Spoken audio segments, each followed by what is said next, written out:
Hello students. तो स्वागत है आप सभी का एक बार फिर से हमारे यूट्यूब चैनल में। और दोस्तों, जैसे कि आप सभी को पता है कि जो हम छत्तीसगढ़ स्टेट के लिए जो क्लास शुरू किए हैं उसमें आज हम कम्युनिकेशन का चैप्टर पढ़ेंगे और उसमें हमारा आज का लेक्चर नंबर 5 है, जहाँ पे हम बात करेंगे संचार में बाधाएं।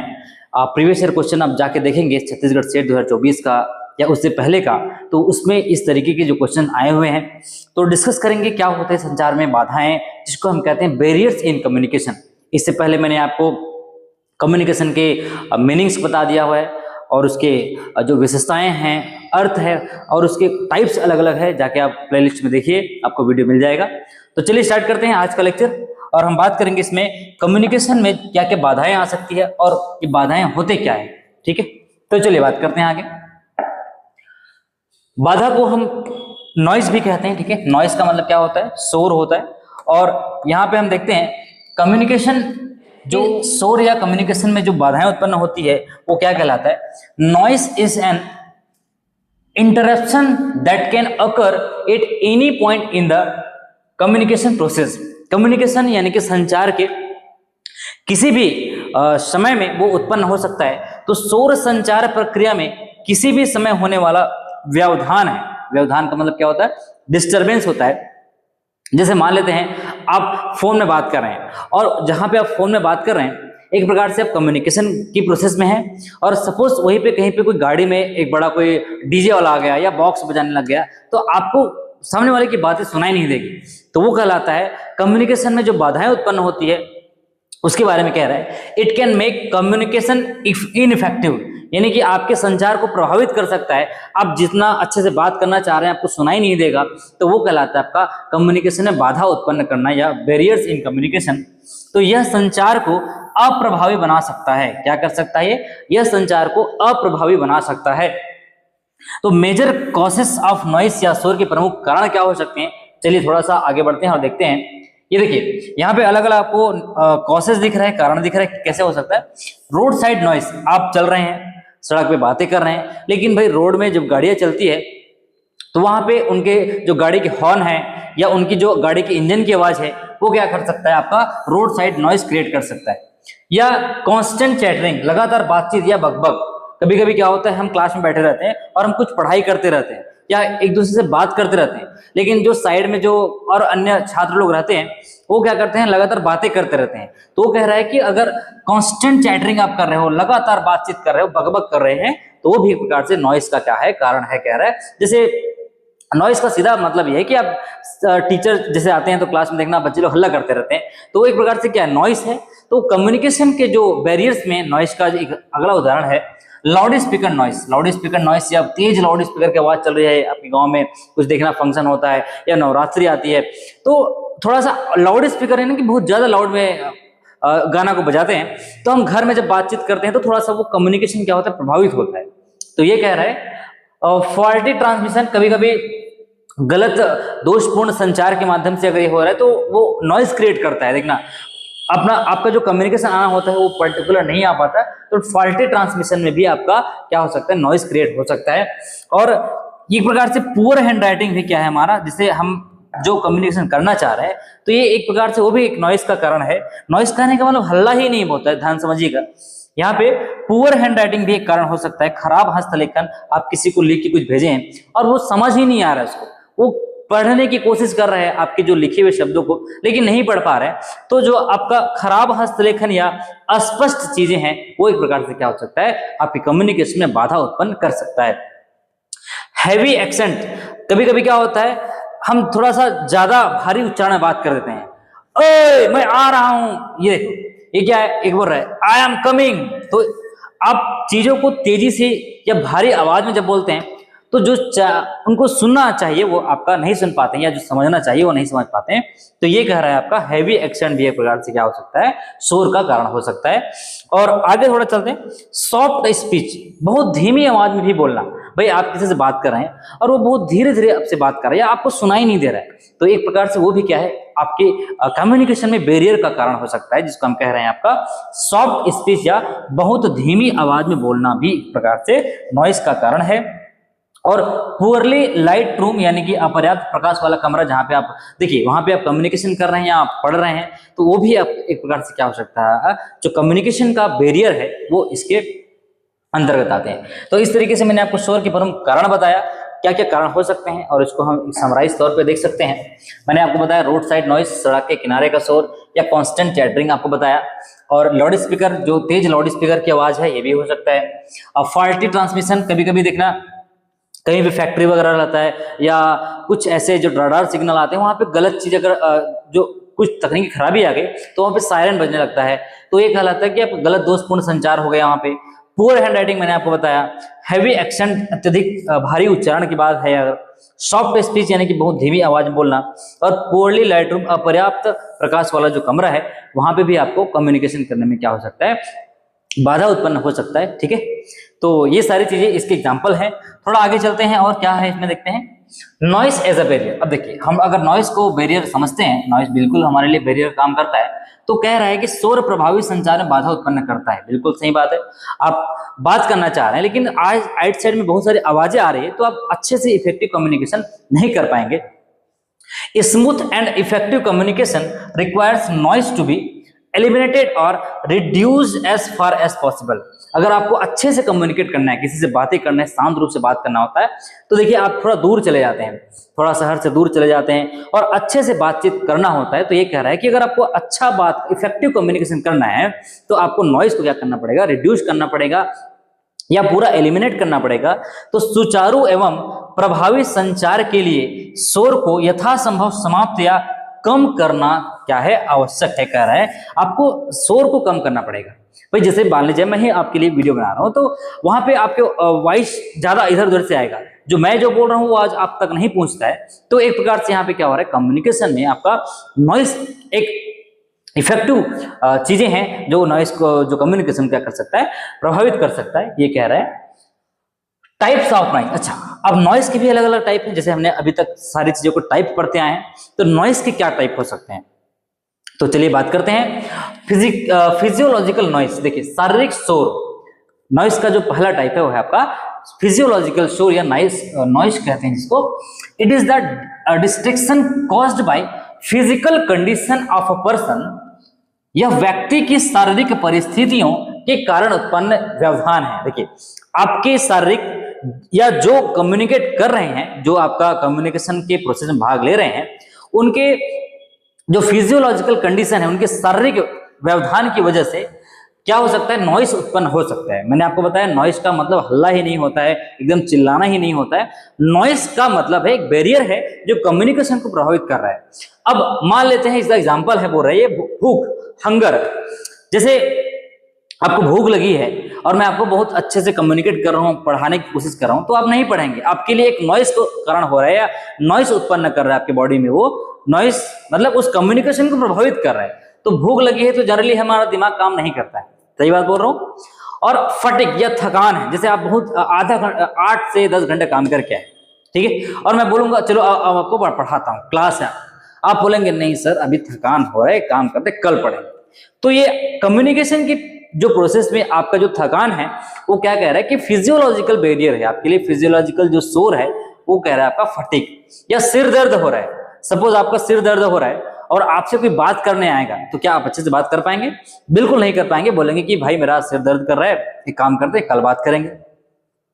तो ये आपके शारीरिक थकान की वजह से हो रहा है। और दवा का प्रभाव, मेडिकेशन, अगर आप ज्यादा दवाई ले रहे हैं तो आपके बॉडी में हो सकता है कुछ और साइड इफेक्ट हो, या थकान हो सकता है उसकी वजह से, या नींद आ रहा है आपको। तो इस केस में जो बैरियर उत्पन्न होता है वो कहलाता है फिजियोलॉजिकल नॉइस। ठीक है, फिजियोलॉजिकल नॉइस का आपको एग्जांपल मैंने बताया, भूख, थकान, सिर दर्द या दवा का प्रभाव। तो इसका ट्रिक है फिजियोलॉजिकल बॉडी रिलेटेड, अगर शरीर से कोई संबंधित नॉइस है तो वो हमारे फिजियोलॉजिकल नॉइस के अंतर्गत आता है। ठीक है, तो बच्चों उम्मीद है आपको ये समझ आ रहा होगा जो मैं आपको बताना चाह रहा हूँ। ये प्रीवियस ईयर क्वेश्चन में आए हुए हैं, मैं आपको क्वेश्चन भी आपको दिखाऊंगा तो आपको समझ आ जाएगा कि किस तरीके से क्वेश्चन पूछा जाता है। चलिए थोड़ा सा आगे बढ़ते हैं। फिजिकल नॉइस क्या होता है? अभी हमने देखा फिजियोलॉजिकल नॉइस पढ़ा, अब दूसरा जो टाइप है वो है हमारा फिजिकल नॉइस या भौतिक शोर कहते हैं। It is the most direct form of interference in our physical environment. आपके आसपास के वातावरण से जो नॉइस उत्पन्न हो रहा है आपकी कम्युनिकेशन में, ये कहलाता है भौतिक शोर। तो ये कह रहा है कि हमारे भौतिक वातावरण में होने वाले प्रत्यक्ष व्यवधान, आपको दिख रहा है वो कि आप बात कर रहे हैं, लेकिन वो आपके आमने सामने या आइट साइड में आपके पर्यावरण में जो चीजें हैं, जो व्यवधान उत्पन्न कर रहा है, वो कहलाता है आपका। एग्जाम्पल मैंने आपको बताया, ट्रैफिक हॉर्न।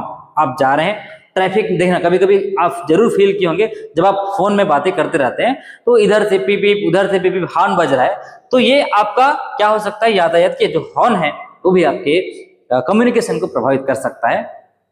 और पुअर लाइटनिंग होता है, खराब अपर्याप्त प्रकाश, जैसे आप कहीं जा रहे हैं, आपको कुछ चीजें दिखाई नहीं देगी, लाइट नहीं रहेगी तो क्या हो सकता है, आप हो सकता है आमने सामने को देख नहीं पाएंगे, आपने आपके सामने जो खड़े हैं उसको, तो वो प्रभावित करता है। ये कह रहा है आपका जो फिजिकल नॉइस है, जिसको हम कहते हैं भौतिक शोर। ठीक है, चलिए अब तीसरी जो प्रकार के जो नॉइस है वो है आपका साइकोलॉजिकल नॉइस। देखो, हमने सबसे पहला पढ़ा फिजियोलॉजिकल नॉइस, फिर आता है फिजिकल नॉइस, और तीसरी जो बातें हैं वो कह रहा है साइकोलॉजिकल नॉइस, यानी कि मनोवैज्ञानिक शोर।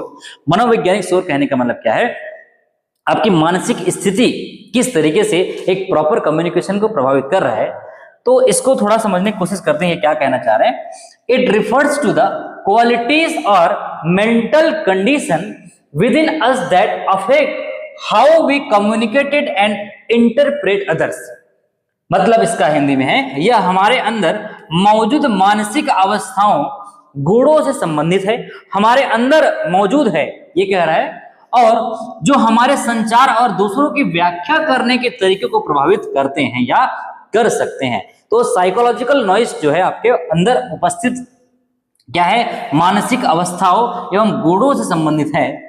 If a manager is preoccupied with an intense problem, he or she may become क्या है ये, inattentive during a meeting। ध्यान समझिएगा, यदि कोई मैनेजर किसी गंभीर समस्या में बहुत व्यस्त या चिंतित है तो वह मीटिंग में ध्यान नहीं दे सकता। कभी कभी एक टीचर या कोई प्रोफेसर आपको पढ़ा रहे हैं तो वो उनकी हो सकता है उनकी पर्सनल समस्या, कुछ चीजें हैं घर में, कुछ चीजें हैं, हो सकता है उनकी पर्सनल प्रॉब्लम हो रही होगी, तो वो क्लास में जब पढ़ाने आते हैं तो थोड़ा सा हम चिंतित दिखाई देते हैं। तो वो ये कह रहा है कि साइकोलॉजिकल नॉइज भी एक प्रकार से कम्युनिकेशन का इफेक्टिव या जिसको कह सकते हैं बैरियर है। या यहाँ पे एग्जाम्पल दिया कि कोई मैनेजर है, आपका मीटिंग ले रहा है, लेकिन वो खुद किसी प्रॉब्लम से, किसी समस्याओं से वो चिंतित है, तो उनकी कम्युनिकेशन में वो चीज उनका या आपको दिखाई देगी। तो ये तीसरी जो बातें हैं कह रहे हैं, प्री जुडिस, पूर्वाग्रह can also affect the communication. कभी कभी क्या होता है, हमारे मन में एक भ्रांतियां फैली रहती है, एक धारणा है कि अरे यार ये आदमी मुझे बताएगा तो मुझे तो समझ ही नहीं आएगा, लेकिन वो हो सकता है उस दौरान वो जो बता रहे हैं वो समझने योग्य है, फिर भी हमने पूर्वाग्रह बना लिया, हमने कहने का मतलब जो पहले से एक धारणा बना लिया है कि ये जब बताएंगे तो मुझे तो समझ आने वाला ही नहीं है।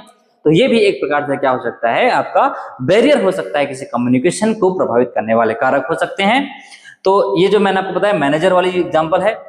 अगर आपको एग्जाम में पूछा जाए कि किसी मेंटल कंडीशन से ग्रस्त या मेंटल कंडीशन उसकी अच्छी नहीं है और वो कम्युनिकेशन में पार्ट या पार्टिसिपेट कर रहे हैं, तो किस तरीके की नॉइस है, वो साइकोलॉजिकल नॉइस के अंतर्गत आता है, जो मनोवैज्ञानिक कारण हो सकते हैं, ये कह रहे हैं। ठीक है, चल थोड़ा आगे बढ़ते हैं। जहां पे चौथे नंबर का जो नॉइस है वो कहता है आपका सिमेंटिक नॉइस या अर्थ संबंधी शोर। ध्यान दीजिएगा, ये आया हुआ एग्जाम में। सिमेंटिक नॉइस क्या कहलाता है? Semantic noise occurs when words themselves are not naturally understood।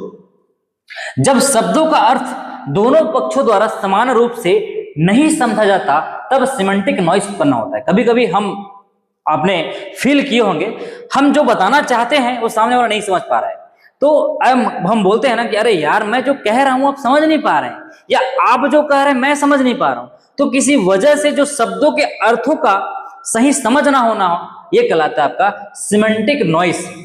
यह मुख्यतः भाषा और अर्थ से संबंधित होता है। मान लेते हैं मुझे उर्दू नहीं आती या मुझे इंग्लिश नहीं आती, तो सामने वाला उस लैंग्वेज में बात कर रहा है जिस लैंग्वेज में मुझे समझ नहीं आता।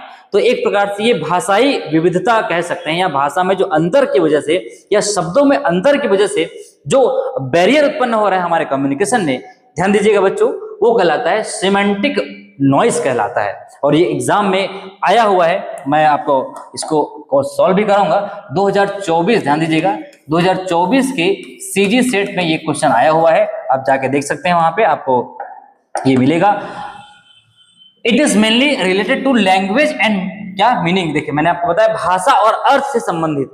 आपकी जो भाषा है अगर सामने वाला नहीं समझ पा रहा है तो एक प्रकार से वो सिमेंटिक नॉइस के अंतर्गत आता है।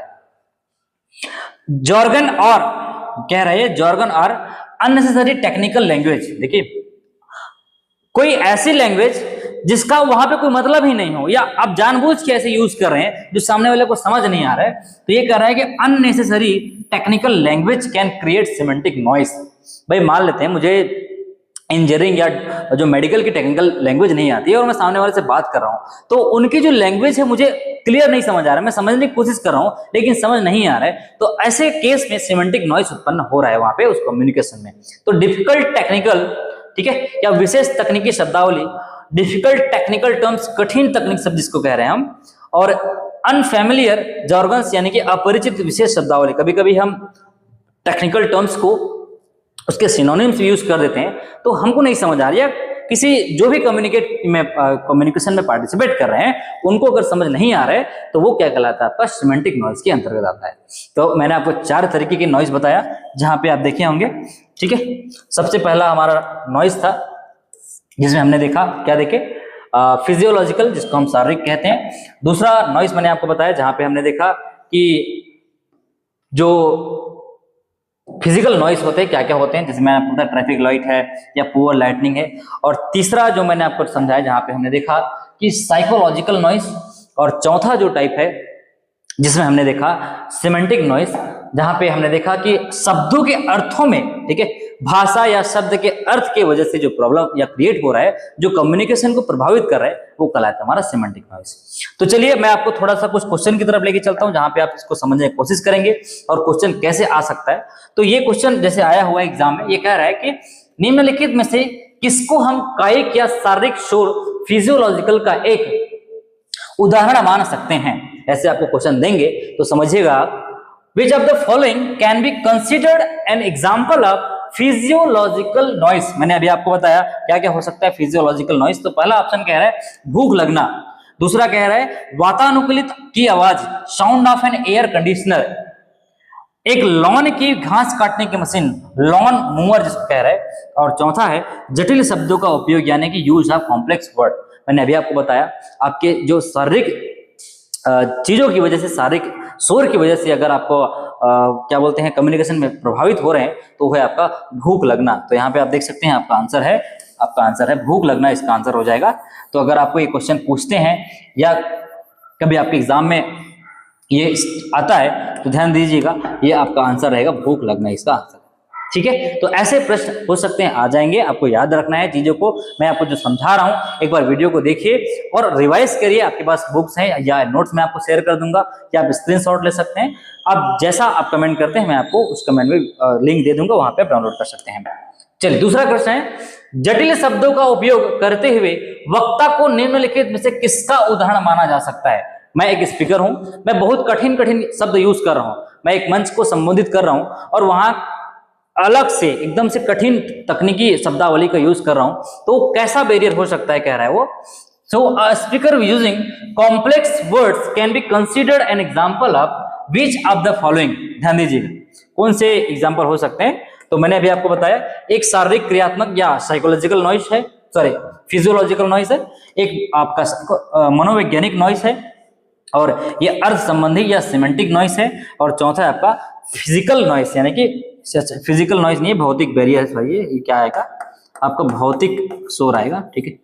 यहाँ पे शारीरिक लिखा गया है। चलिए तो हो सकता है ये भौतिक या फिजिकल हम जिसको कह रहे हैं।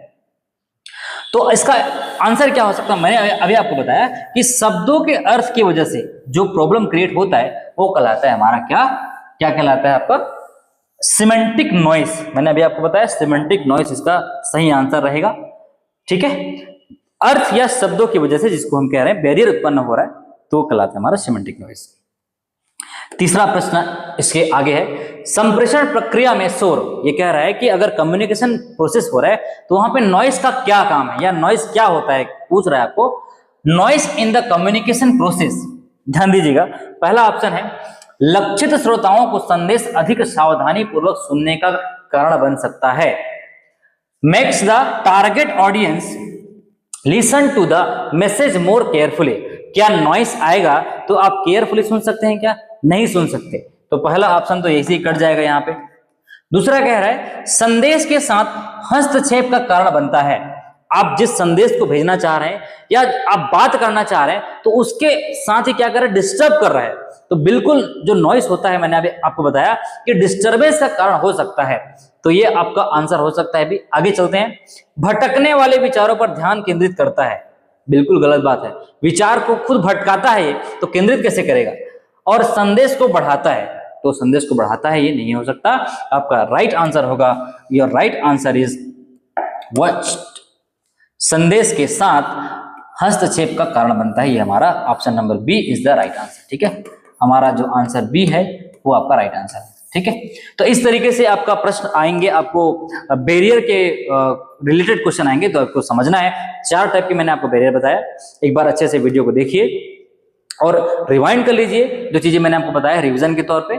तो मिलते हैं नेक्स्ट वीडियो में, जहां पे मैं आपको बताऊंगा इफेक्टिव कम्युनिकेशन क्या होता है और अलग अलग जो मॉडल्स है क्लासरूम कम्युनिकेशन के, मैं वो समझाता हूं। ठीक है, तो thank you very much, thank you all.